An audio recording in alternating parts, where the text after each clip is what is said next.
Thank you, Helen, and thanks to Helen and to Ashish and Carmel and colleagues for just organizing a really great program today and all week.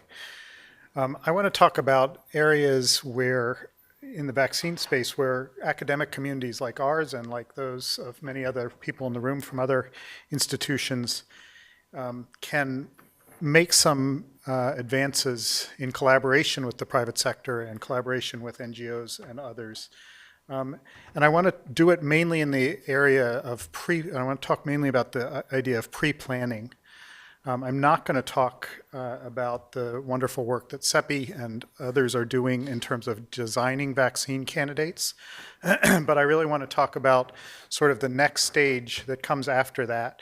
Once those vaccine candidates are ready, what can we be doing during peacetime in between major outbreaks to improve our readiness to test and deploy those, especially in settings of new strains of diseases or new diseases altogether where there's no proven vaccine.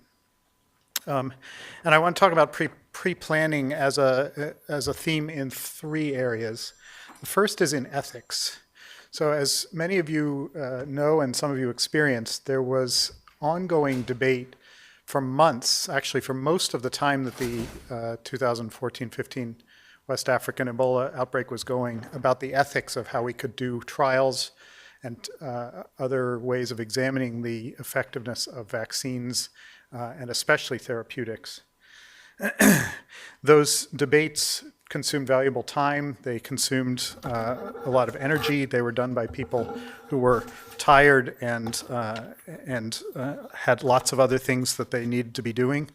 And they threatened to make it hard or impossible to run trials. And in the vaccine case, as you know, one very successful trial was run. In the cases of therapeutics, the record was much more mixed. I think there is, since that time, there has actually been some progress among professional research ethicists in thinking about what are the ethical limits on what can be done in terms of randomized trials. Should randomization always be required? Is a placebo necessary or allowable? Who should be randomized and how should they be randomized? But that conversation still remains relatively narrow among a specialized professional group and hasn't been tested in terms of its generality and believability to other stakeholders. So I think moving that discussion outward and continuing it, because I think there's not as much consensus by a long shot on the therapeutic side as there is on the vaccination side, continuing that debate and discussion with a wider range of people so that we can settle some of these questions in advance is essential. The second area is what I would broadly refer to as pre-planning of technology.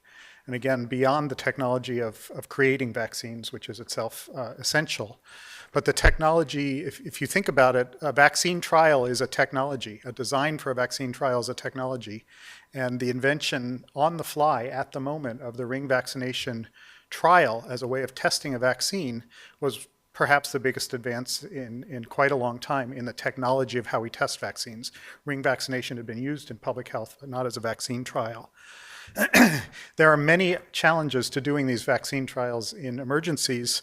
Spotty incidents, unpredictable incidents, urgency, first as the epidemic is growing and we need a vaccine to stop it, and then as the epidemic, as happened this time, is shrinking, so we need a vaccine, we need to test the vaccine before the epidemic goes away. There are a number of things we can do to expand that technological space of how we do vaccine trials, and I think that as a research frontier is really important. Also incorporating other forms of technology like genome sequencing of the pathogen to enhance vaccine trials, better understanding of correlates of protection. There's just a paper that came out yesterday or the day before showing why the way that most correlates of protection are established is full of biases and potentially quite inaccurate. It came from a group in Oxford in PLOS ONE. There's a lot to be done in terms of getting us ready to do better trials and more informative trials.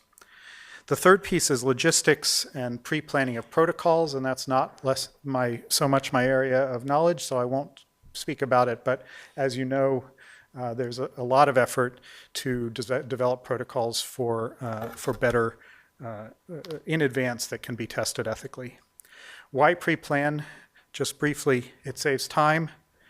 It means that deliberation is more clear-headed because people have time and sleep, which they often don't during the outbreak.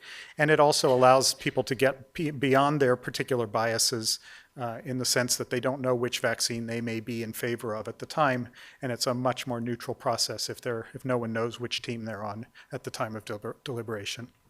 So thank you. I'll stop there.